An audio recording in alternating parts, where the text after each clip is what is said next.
I stayed there for a while. I felt like I needed to catch my breath. Eventually, I left the cabin and the cold air smacked me in the face. Like a cool rush of water, my senses were brought back to life, and given enough time, I found my way back to my watchtower. My tower wasn't the cleanest place in the world, but compared to the one I had left behind, it felt brand new. Before I could really settle down, I made sure to contact someone about the body I had found. The local authorities were notified, and I was assured they would investigate the situation immediately and thoroughly. I was surprised that they didn't seem to suspect that I had any hand in it. If they did, they were hiding it well, though I'm sure I wouldn't be a hard person to find should they need to question me further. Sitting in my lookout, my eyes couldn't help but wander over to where the other tower was. It did not matter how hard my eyes focused. I could not make out the tower in the distance, only the eternally stretching wave of green. Every so often, I would thumb through the book I found at the other tower. I read stories of strange disappearances related to the wooded areas, tales of people vanishing out of thin air, sometimes mere feet away from other people. The trees can be wicked and a force to lose track quickly in, but some of the stories were insane. People would vanish and be found miles and miles away. Children would disappear and be found in fields they had no business being in. It was as if they were plucked from the forest and simply placed somewhere else entirely. Surprisingly enough, I was able to read a fair bit of the book, and as the sun started to set, there were hardly any fire sightings. It was a quiet day. As the land grew dark once again, I got antsy, expecting some sign of life below to draw me out into another adventure. Another hour or so ticked by and nothing happened. I was admittedly relieved. I could feel the stress that everything had put onto my body, and Lord knows I needed a rest mentally. Eventually, I descended the tower and entered my little cabin. The bed felt more comfortable than it ever had. It took me a while to fall asleep, still plagued by the things that I witnessed recently. Sleep did arrive, though. Darkness incinerated my racing thoughts. I don't know what dreams were conjured, but I didn't recall any great waves of fire or burning trees. I dare say, I felt amazing upon waking up. The sun was just beginning to peek through the window. It was a battle to convince myself to get out of bed. Regardless, my aged wooden frame creaked as my weight shifted, and I pulled myself out of bed. I was still a little sore, but invigorated. I climbed the tower and watched for signs of smoke. It was another uneventful day, but while I sat there, I started coming up with a plan. Some way I could map out where the trees would take me. Once night came around, I walked through the woods, and whenever I would see a gate crafted by the trees, I would throw a piece of cloth through. I would try to make one cloth distinct from the other to remember what tree they belonged to. Sure, it wasn't a perfect plan. There were plenty of holes in it, but at the very least, I couldn't find any of the cloth. I would know that the gates led to somewhere far away, far enough for some kid to suddenly find himself lost in a cave. I did that for a few nights, and to my surprise, I found a few pieces of cloth. Whenever I did, I made sure to mark on my map where the shortcut led to. It wasn't much, but it felt like I had more control over my life by taking initiative. A few days went by like that. During the day, I would make sure no fires broke out, and at night I would scour the forest floor for stray pieces of cloth, all while trying my best to understand the circumstances that led me to wandering around the forest at night. Eventually, I even started to convince myself that maybe the happenings were done. I hadn't seen any strange happenings in a few days. I thought maybe it was all just leading me to the other watchtower maybe, or that it was just all happenstance, and I was just in the wrong place at the wrong time. The thought was comforting. I could just go back to life how it was before, hiding away in my tower, keeping the woods from burning up. Thoughts like that are all too comforting and all too simple. It was about a week or so into doing this every single night that my routine suddenly became interrupted. I was walking through the woods as normal, a flashlight beam searching for any gates I might have missed, when I happened across another figure. I stopped in my tracks and kept the light on him. His head was tilted to the side, his body was stark. Even with the flashlight on him, it looked like he was made of darkness. It reminded me of when I found Richard.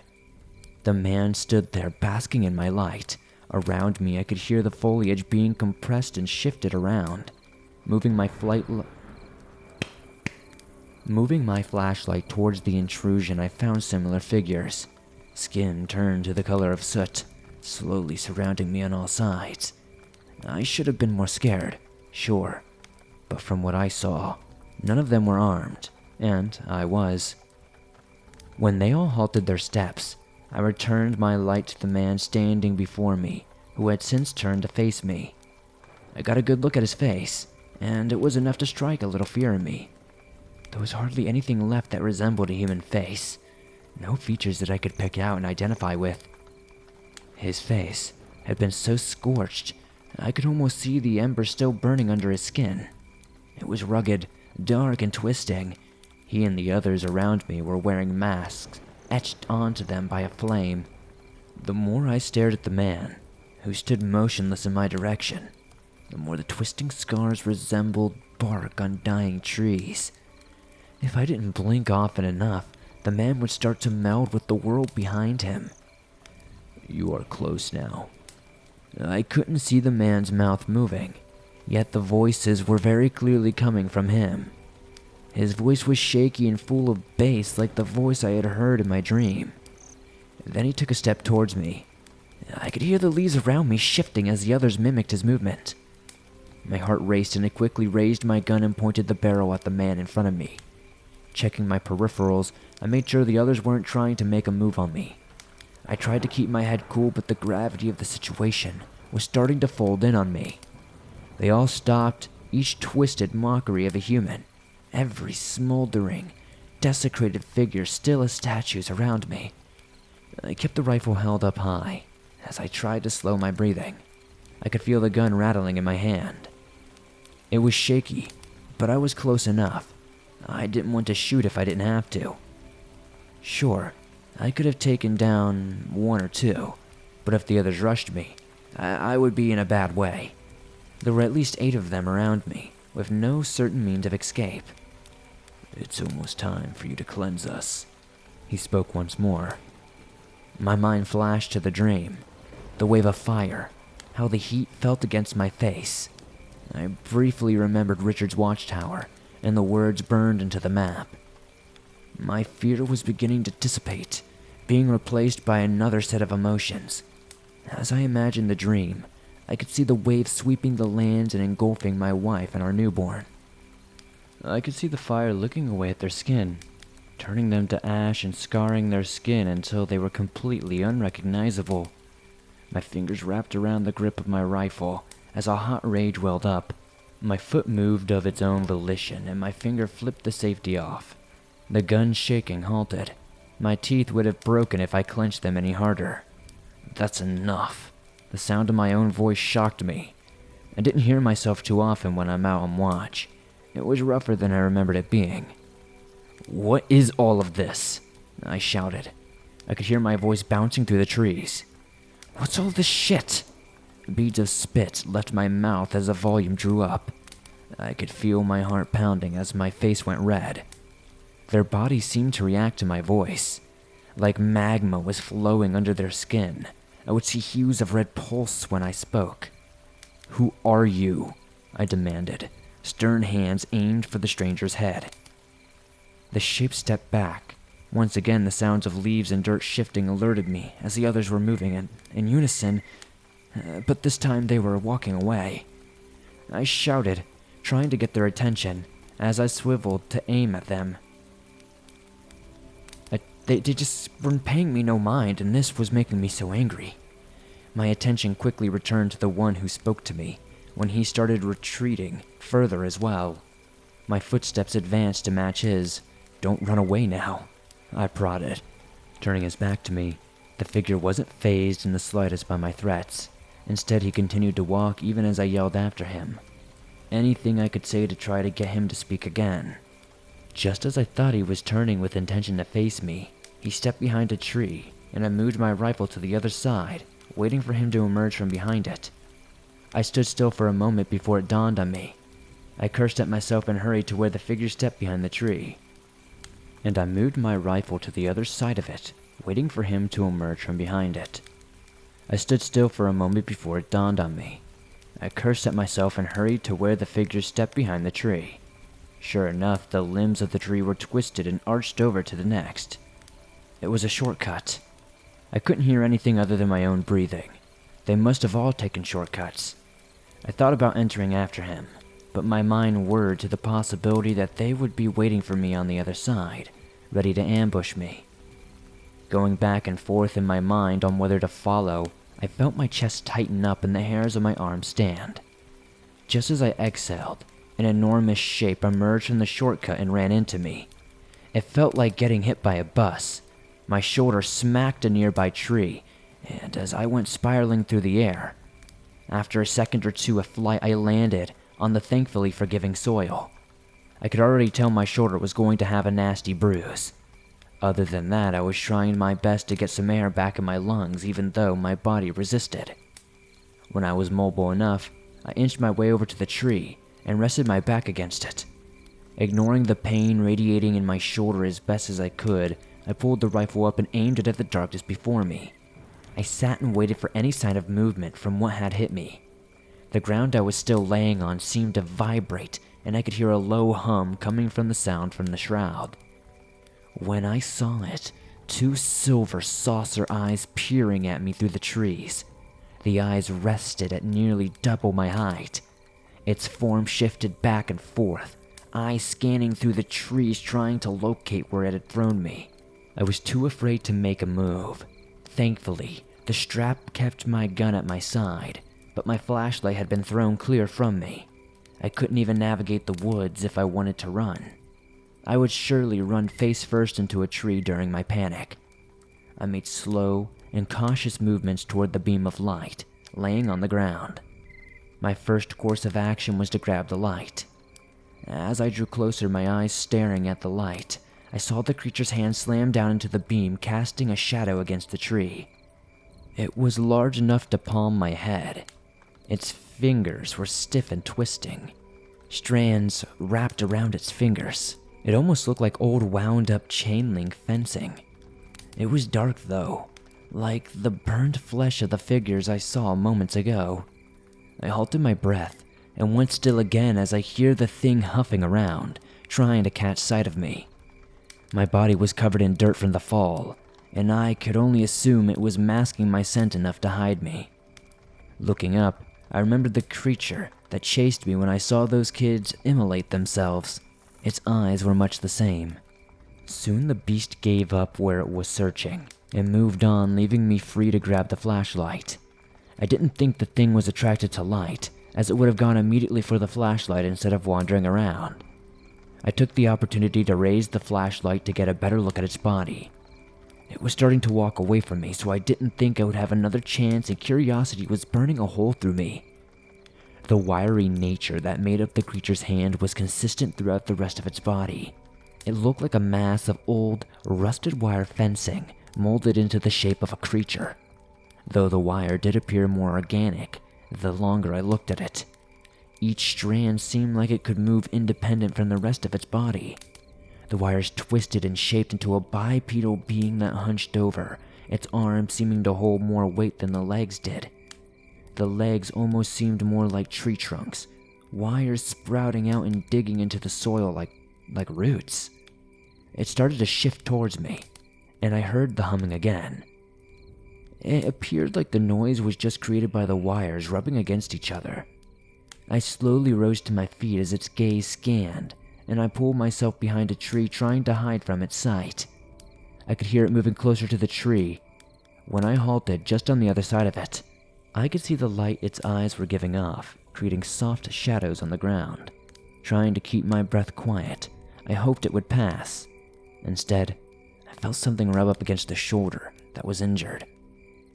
I couldn't help but wince when pressure was put on the wound and the cable that agitated it quickly retreated. There was a monstrous roar as dozens of wires started emerging from the sides. They moved in front of me like they were intending to pin me to the tree. Instead, I lowered my frame and made a run for it. It already knew where I was. The hiding game was one that I lost. My feet were moving as fast as I could through the trees. I didn't know where I was heading, only that I hoped the gaps in the trees gave my smaller size an advantage. A quick glance back proved that was naive. It was almost like the thing wasn't running after me. It was like it was swimming. The way the cords reached out and pulled it forward made it more liquid-like in nature. I also got a brief look at this thing's face. There, the two saucer rested behind a mask of discarded and eroded animal skulls, crudely held together by the same wires it was made up of. I wondered where this thing came from, where the gate that burned the individual entered led to. Was it a land where these things existed, or was it being held captive somewhere? How far could the gates take you? To the other side of the earth? Other planets? Separate realities? Where would such a creature naturally exist? The gate stirred an idea in my head, and suddenly I knew where I was going.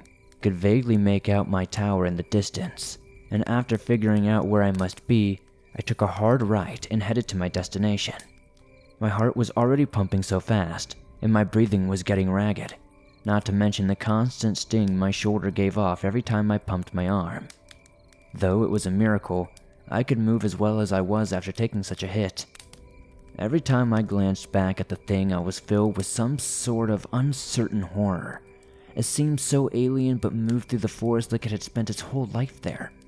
Turning back, I saw my destination approaching and dropping for just a moment as I swiveled to face this thing. Raising the rifle up, I heard the shot crack through the air. The bullet hit the animal skulls it was wearing, splintering the bone. The fibers rattled, and it gave out an awful buzzing roar that sounded like it was caught in a swarm of locusts. Then it charged at me, really charged. The delicate way it moved through the forest was gone. Instead, its body crashed and maimed the trees around it as it approached me. Hoping my plan would work, I turned again as I ran as fast as I could, though the sounds behind me indicated it was gaining ground quickly. My heart nearly gave out. I ran until I passed through two trees I had seen time and time again. I planted my feet as firmly as I could, resisting my own momentum. I threw my body to the side. The rock face beneath me was not kind to the shoulder that I landed on. I couldn't help but let out a scream of my own, but I had made it to where I wanted to be. The creature initially attacked me through a gate, and I planned to use one to fight it on my own terms. I watched as the thing's body rushed through. It rushed through the gate, seemingly appearing out of thin air. This was the first gate I had ever encountered. The same one it made me fall through the night I saw those teens.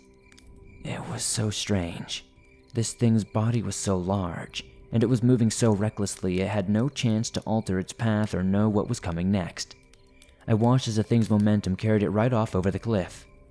I found myself standing so many nights ago. The wires reached out from its body, trying to grab onto the edge, but the mass of the main body was just too much. It sailed through the air, and I felt some catharism, knowing how just moments ago it had caused me to fly.